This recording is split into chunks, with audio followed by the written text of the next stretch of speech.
Hello friends, नमस्कार। आज है 13 अप्रैल और एक नए वीडियो में आप सभी का स्वागत है। तो कल का ये काम तो निकल गया, अभी फिर इसमें कुछ दूसरा कर रहा हूँ। तो अब अगर आप लोग इस चैनल पर नए हैं तो सब्सक्राइब करना बिल्कुल ना भूलें और बेल आइकन को भी दबा लें ताकि आपको नए वीडियोज़ के नोटिफिकेशन मिलते रहें। और धीरे धीरे ये सब्सक्राइबर की संख्या लगातार बढ़ रही है। ये आप सभी का प्यार है, आप लोग शेयर करते जा रहे हैं अपने मित्रों से, बंधुओं से, और उनसे आप लोग सब्सक्राइब करवा रहे हैं। ये बहुत अच्छी बात है। तो बने रहिए चैनल पर, प्यार देते रहें, शेयर करते रहें। फिर मिलते हैं। तो दोस्तों, 2 दिन के अंतराल के बाद आप लोगों ने देखा ही होगा कि मुंबई में जो जहांगीर में एग्ज़िबिशन था, वह मुंबई के 2 दिन के प्रवास का वीडियो आप लोगों ने देख लिया होगा। तो उसके बाद हमने वापस काम शुरू किया है। तो इसके साथ मैं एक चीज़ और कहना चाहूँगा। काम का जो एक ब्रेक होता है ना, उसमें बहुत शुरू करने में बहुत तकलीफ़ होती है। इसलिए मैं ऐसा कहना चाहूँगा कि काम को बिल्कुल नहीं छोड़ना चाहिए। चाहे आप कहीं ट्रैवल कर रहे हों, फिर भी आपके बैग में अगर कुछ चीज़ें हैं जो आपको काम के लिए एकाग्र करती हैं तो वो चीज़ें करना चाहिए। और होता है, अप डाउन सबके चलते रहते हैं और ऊपर नीचे सबका होता है, पर कोशिश करनी चाहिए कि आप किस प्रकार से खुद को खुश रख पाएँ, अपने काम के साथ इन्वॉल्व रख पाएँ। ये बहुत ज़रूरी है, क्योंकि आज के दौर पे हम देखते हैं बहुत सारा स्ट्रेस होता है। बच्चों का स्ट्रेस, बाहर का स्ट्रेस, पढ़ाई का स्ट्रेस, फिर कई सारे लोग पीएचडी कर रहे हैं उनका स्ट्रेस, एग्ज़ाम का, डिस्प्ले का, बहुत सारी ऐसी चीज़ें होती हैं। और उसी के साथ आपको काम भी करना है, आपको परिवार भी देखना है, आपको सारी चीज़ें लेके मैनेज करके चलना है। ये बहुत इम्पॉर्टेंट है। और मुझे लगता है कि लाइफ का एक गोल सेट होना बहुत ज़रूरी है। तभी हम उस गोल की ओर जैसे जैसे आगे बढ़ते हैं, हमारा एक रूटीन बन जाता है। और रूटीन होना लाइफ में बहुत इम्पॉर्टेंट है। अगर आप लोग भी ये मानते हैं तो कमेंट्स में ज़रूर बताएं कि आपका रूटीन क्या होता है। और जो आप काम देख रहे हैं उसका एक सीरीज़ वाइज मैं रेडी कर रहा हूँ, और ये मेरे ख्याल से ये सीरीज़ बहुत इंटरेस्टिंग है।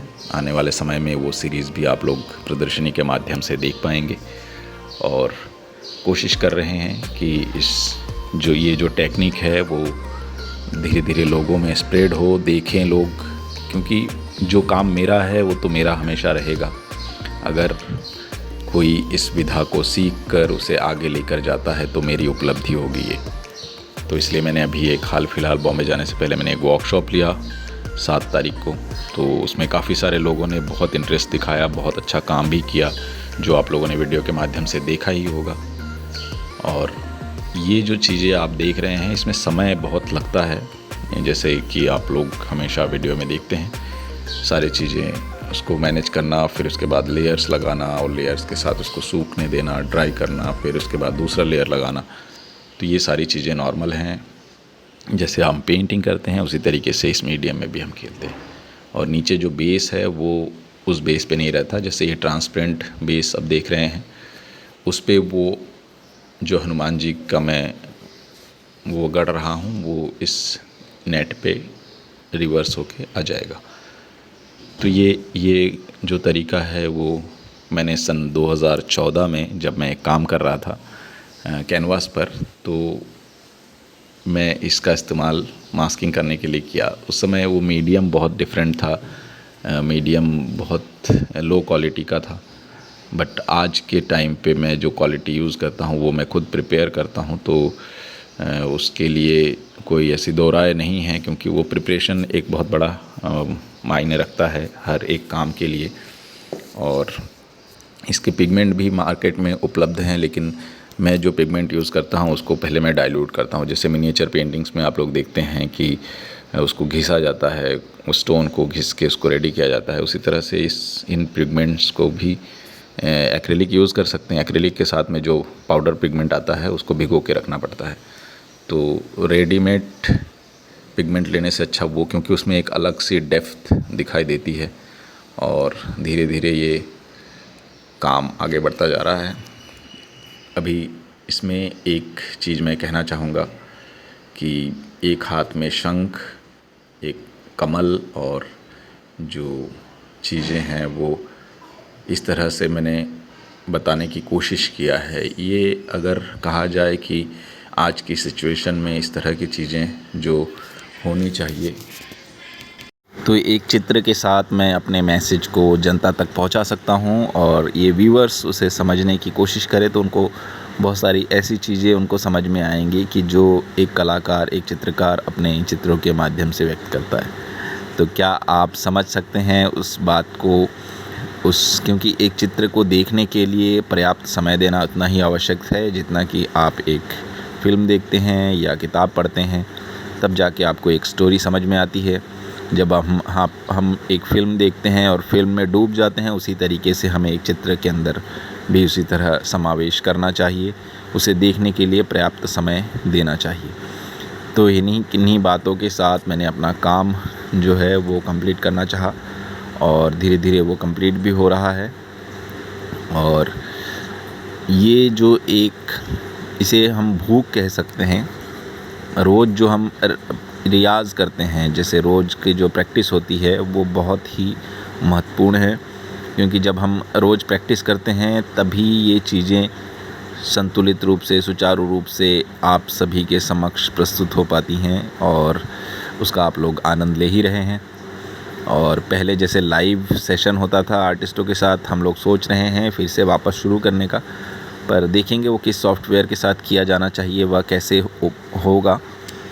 पर धीरे धीरे चीज़ें स्मूथली चलेंगी, क्योंकि यहाँ स्पेस स्टूडियो में रेसिडेंसी के साथ साथ हम उस तरह के टॉक को कोऑर्डिनेट करना व ये सारी चीज़ें ये करना वो संभव नहीं हो पाता है, पर फिर भी हम कोशिश किए जा रहे हैं। और आई होप आप लोगों को पसंद आ रहा होगा। आप लोग कहाँ से हैं ये भी ज़रूर कमेंट के माध्यम से लिखिएगा। आप लोग क्या करते हैं ये भी ज़रूर लिखिएगा, क्योंकि इससे कम्युनिकेशन बिल्डअप होता है। और मुझे लगता है कि यूट्यूब के ज़रिए एक कम्युनिकेशन जो बिल्डअप हो रहा है उसका मुझे भी मालूम होना चाहिए कि लोग कहाँ से देख रहे हैं। तो बस लगभग ये हनुमान जी लगभग कंप्लीट ही होने को हैं और ये मैंने एक उसका पैटर्न बना लिया है कि इस तरीके से ये करके फिर इसके ऊपर काम किया जाएगा। तो बस इन्हीं चीज़ों के साथ मैं अभी यहाँ पे एक मैप जो है उल्टा बना रहा हूँ, ताकि ये जब रिवर्स होके निकले तब वो सीधा हो। और मुझे वो उसकी लाइन मिल चुकी है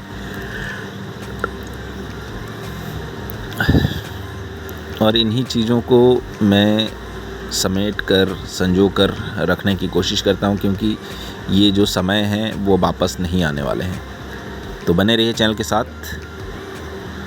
तो यहाँ कृशाली स्टूडियो में आई हैं और मैं बताना चाहूँगा कि ये भी आर्ट कलेक्ट करती हैं और जो मेरा वर्क प्रोसेस है उनको बहुत इंटरेस्टिंग लगा। और अभी मैं इसमें टेल्कम पाउडर डाल रहा हूँ ताकि ये काम चिपके नहीं, और बस इसके बाद इसको रिमूव करना है। ये बहुत महत्वपूर्ण है टेल्कम पाउडर का इस्तेमाल करना। तो ये देखिए किस तरीके से ये फ्लैक्स को छोड़कर नेट पे ट्रांसफ़र हो रहा है। ये जब तक लोग देखते नहीं हैं तो उनको बहुत आश्चर्य रखता है कि ये कैसे ट्रांसफ़र हुआ होगा, लेकिन जब हम सामने करें ऐसे तो इसका एक अलग ही मज़ा आता है,